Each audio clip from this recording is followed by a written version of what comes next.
referenced that Ryan Moore interview after Sandown. He said, I thought today, referencing the eclipse, he would win by 10, and he might just do that next time. If you're going to ask me, I think he'll win tomorrow. I think he'll win by about 3.5, 4 lengths. Chris?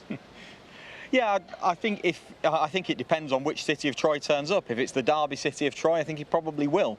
If it's the Coral Eclipse City of Troy, not so much.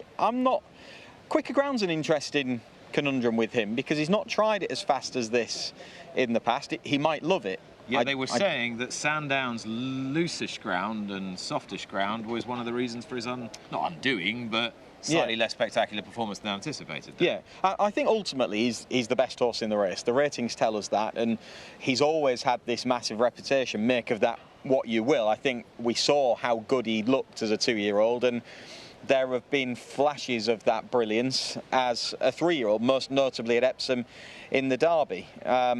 He's very much the horse to beat, and there's probably, in all likelihood, the lack of a superstar in there against him. This race often throws up a much smaller field, but a couple of mid-120s horses, doesn't it?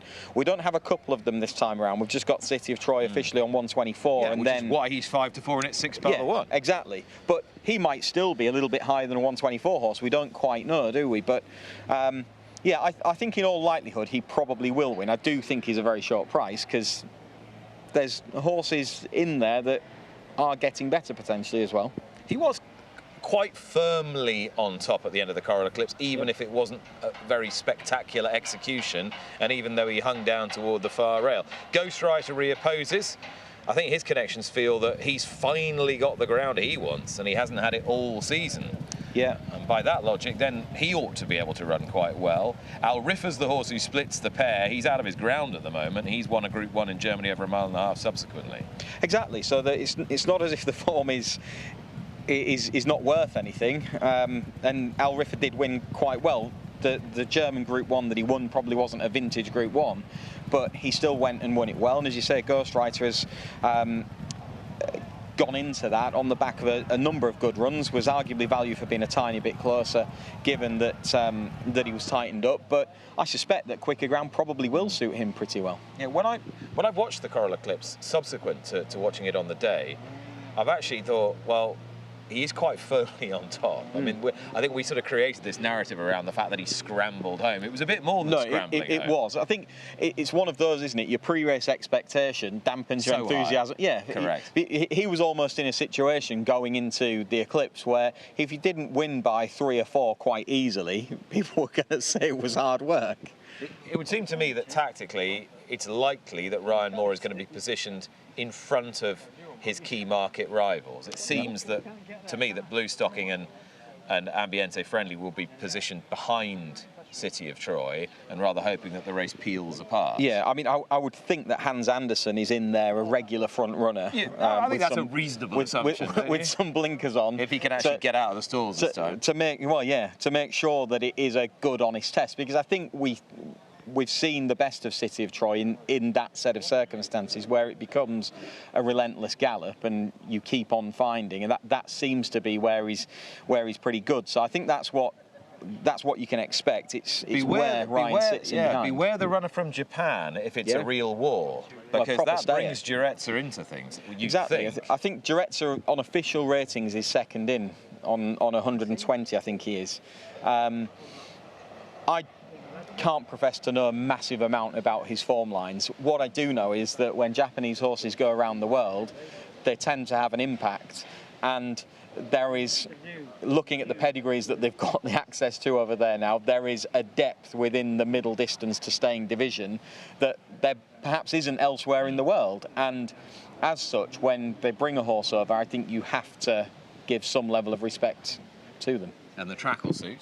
And settled in beautifully here. Now, Hero Goda, our friend from the Green Channel, says that he's a better horse than Zeno Rob Roy, who was second to Electrocutionist in this race back in the mid-2000s. Let's take a look at Bluestocking. Have they done the right thing coming here rather than going to the Yorkshire Oaks? I think so. I mean, I think you can see why they want to have a go, can't you? She's ultimately finished second in a King George on her most recent start. She has proven this year that 10 furlongs is absolutely fine for her. I think prior to her winning the Middleton, the drop back in trip around York would have been a bit of a question mark, and she was dominant there.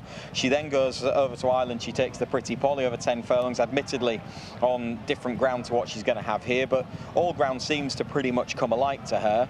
And given that City of Troy wasn't necessarily sparkly in the Eclipse, I can see why they're having a go, and I think that is the reason why we've got such a big field for the Juddmonte International this time around. So I think Bluestocking is well worth a go. The King George run last time out when she was back in against the Colts, August Rodin didn't run his race, did he? And to what extent did that race not deliver in full with one or two of the others would be my doubt, but I definitely think they've done the right thing giving it a go. I'm not sure what she had to achieve by winning a Yorkshire Oaks, really. I think this would be better on her CV. Rayfackett's going to win that anyway with You Got To Me. Well, yeah, exactly. He does. He has options, doesn't he? I mean, that race, which we'll come on to later, has benefited from the fact, I think, that Bluestocking has come here. So everyone's a winner. Absolutely. Everyone's a winner. What about the domino effect of the Eclipse? The French horse, Clandangan? Clandangan. Clandangan, that's him. Gelding, so his options are restricted. Limited, yeah. But this is a great spot for him, and he was super impressive at Ascot. Now, what was the form worth, and can you trust him to back it up? The time was good.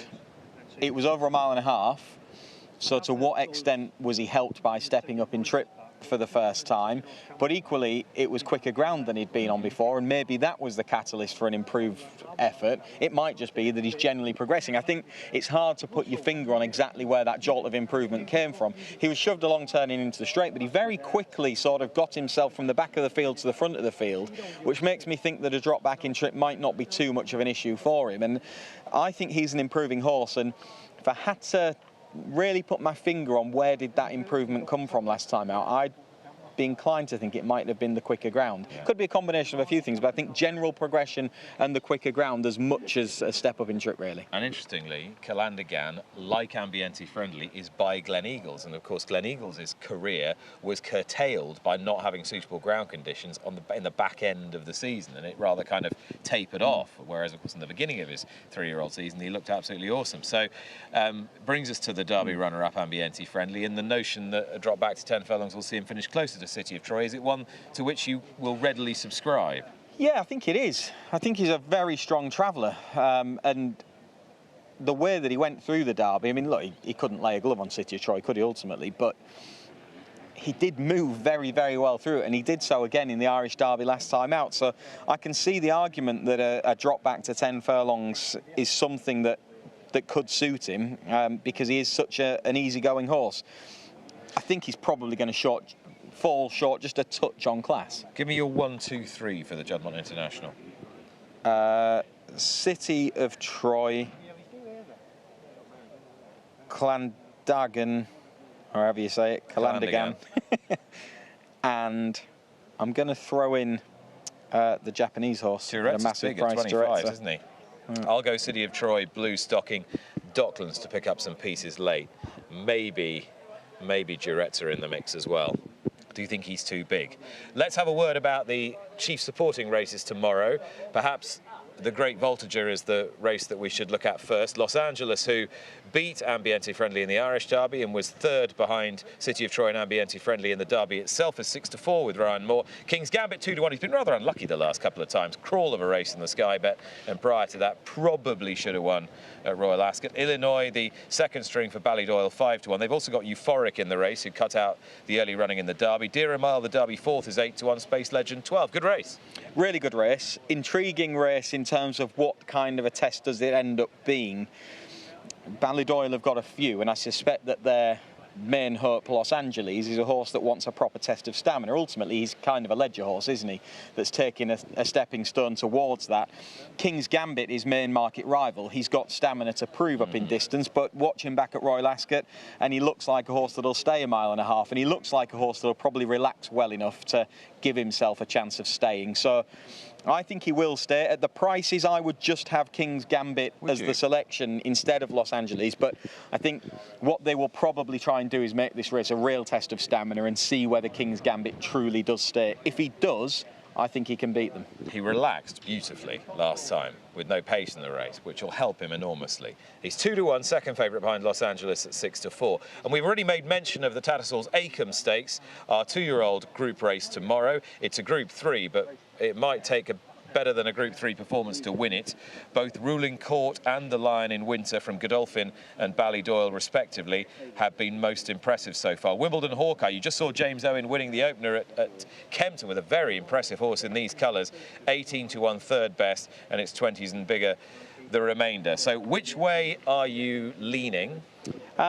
Ruling Court was the horse that I think I was just about most impressed with. I mean, he won a Sandown maiden by 5.5 lengths, really impressively. And when you think this is always a hot maiden, the last 10 years of this race, 7 of the winners have gone on to win in group company subsequently.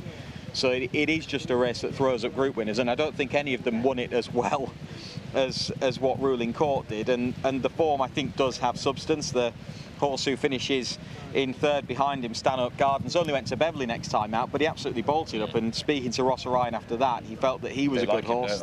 Yeah, the runner-up Pantile Warrior ran well in defeat subsequently. So I think that this is an impressive performance from Ruling Court, and yeah, I'd have him top of the list, but so does the market. Let's have a look at the Lion in Winter. Just keep Ruling Court fresh in your mind and then contrast that with the Lion in Winter for Ballydoyle, Coolmore and Ryan Moore. Yeah, I think both horses are ultimately going to get further, look into pedigrees and want further, but that's kind of what you expect from an Acomb horse. Very impressed with him as well. He was the stable second string, it would seem, on this occasion, because Ryan Moore is on the stablemate who's disputing the lead at the minute. And he looks a little bit green, but the final furlong and a half of this is really impressive from the Lion in Winter. Again, it is a race that has produced top-level winners in the past. Both Max Sweeney and Henry Longfellow won this race and went on to win at the highest level as 2-year-olds later on in the season. And I think the Lion in Winter is learning a little bit, but from here, Lucky, he really powers home. And thinking here, well, he might win and get there, he ultimately gets there easily and wins going away. It's a decisive success and a performance which makes you think there's a good bit more to come. Watch live racing now on racingtv.com.